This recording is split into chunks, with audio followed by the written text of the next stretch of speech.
Hello students of class 11th. I welcome you in today's English literature lecture.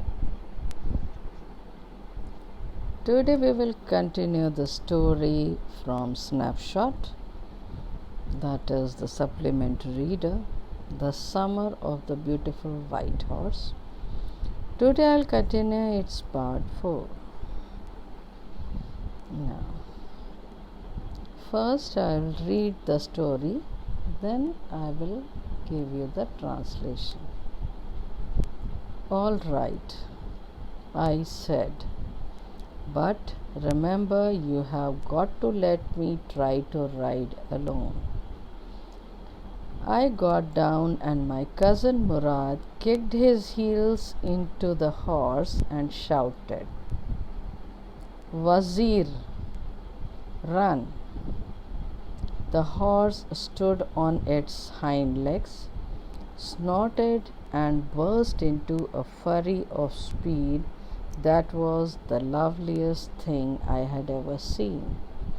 My cousin Murad raced the horse across a field of dry grass to an irrigation ditch, crossed the ditch on the horse, and 5 minutes later returned dripping wet.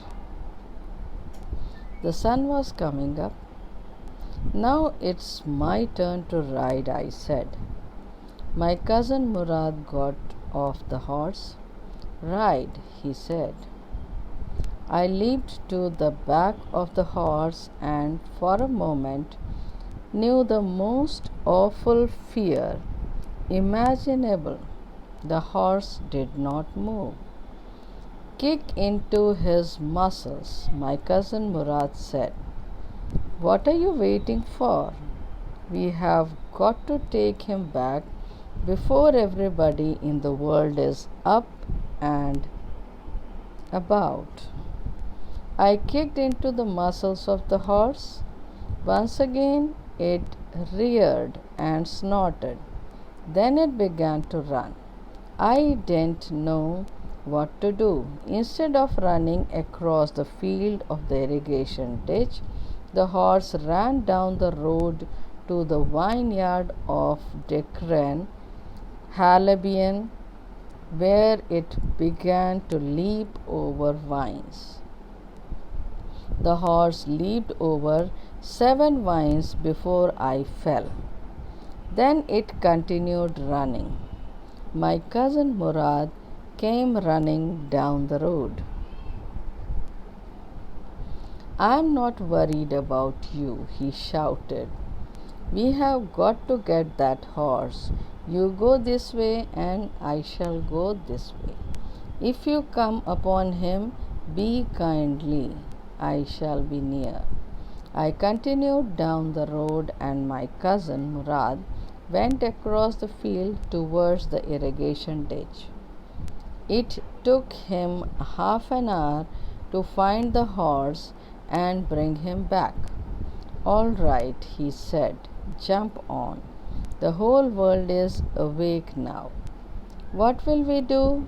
I said. Well, he said, we shall either take him back or hide him until tomorrow morning.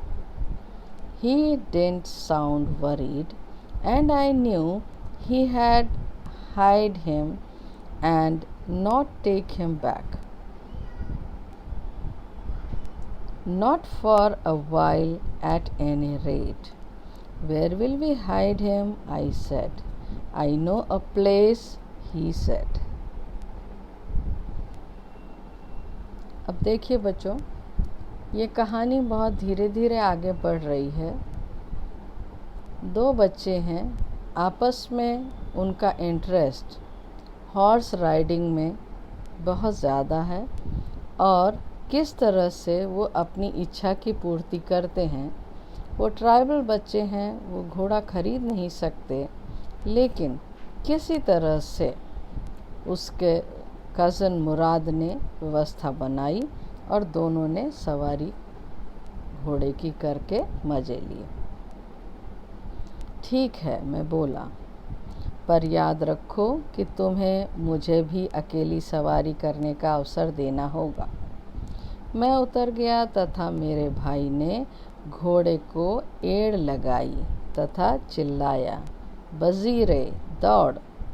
घोड़ा पिछली टांगों पर खड़ा हो गया, फुफकारा तथा पूरी गति से दौड़ चला। बहुत प्यारा लग रहा था। मुराद ने घोड़े को सूखी घास के मैदान से होते हुए सिंचाई ताल पर ले गया, उस गड्ढे को भी पार किया तथा 5 मिनट बाद पानी से तर लौट आया। तर मतलब भीगा हुआ। सूर्य आकाश में ऊपर उठ रहा था। अब सवारी करने की बारी मेरी है, मैं बोला। मुराद घोड़े से उतर गया। लो करो सवारी, वह बोला। मैं घोड़े की पीठ पर उछलकर बैठ गया और एक क्षण के लिए बहुत भयभीत मैंने महसूस किया। घोड़ा टस से मस नहीं हुआ। इसे एड़ी से ठोकर मारो, मेरा भाई मुराद बोला। किस बात का इंतज़ार कर रहे हो? हमें घोड़े को वापस भी ले जाना है, लोगों के जग जाने से पूर्व ही। मैंने घोड़े की मांसपेशियों में ठोकर लगाई।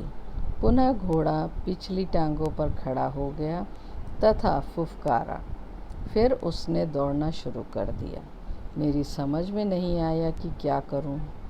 खेतों को पार करके सिंचाई ताल की ओर जाने के बजाय घोड़ा सड़क पर डिकरन हेलाबियन अंगूर के बाग में पहुंच गया, जहां वह अंगूर की बेलों पर उछल कूद मचाने लगा। जब उसने 7 बेलों को रौंद दिया, मैं गिर गया। फिर वह दौड़ता रहा। मुराद सड़क पर भागता हुआ मेरे पास आ गया। मुझे तुम्हारी चिंता नहीं है, वह चीखा। हमें घोड़े को पकड़ लेना जरूरी है। तुम इस ओर जाओ और मैं दूसरी ओर। यदि घोड़ा मिल जाए तो नम्रता से पेश आना, मैं पास ही रहूँगा। मैं सड़क पर भाग चला और मुराद खेतों के पास सिंचाई ताल की ओर चला गया। उसे घोड़ा खोजने में तथा लाने में कोई आधा घंटा लग गया। ठीक है, वह बोला, अब इस पर सवार हो जाओ। सारी दुनिया जग चुकी है। हम लोग अब क्या करेंगे? मैंने पूछा। वह बोला, हम लोग या तो इसे वापस ले जाएंगे अथवा कल प्रातः तक इसे कहीं छिपा देंगे। उसकी आवाज़ में कोई घबराहट न थी और मैं जानता था वह इसे छिपा देगा, वापस नहीं पहुंचाएगा। कम से कम कुछ समय तक तो नहीं। हम इसे कहाँ छिपाएंगे? मैंने पूछा। मुझे ऐसा स्थान पता है, वह बोला। तो देखिए बच्चों, यहाँ तक अब कहानी आगे बढ़ गई है।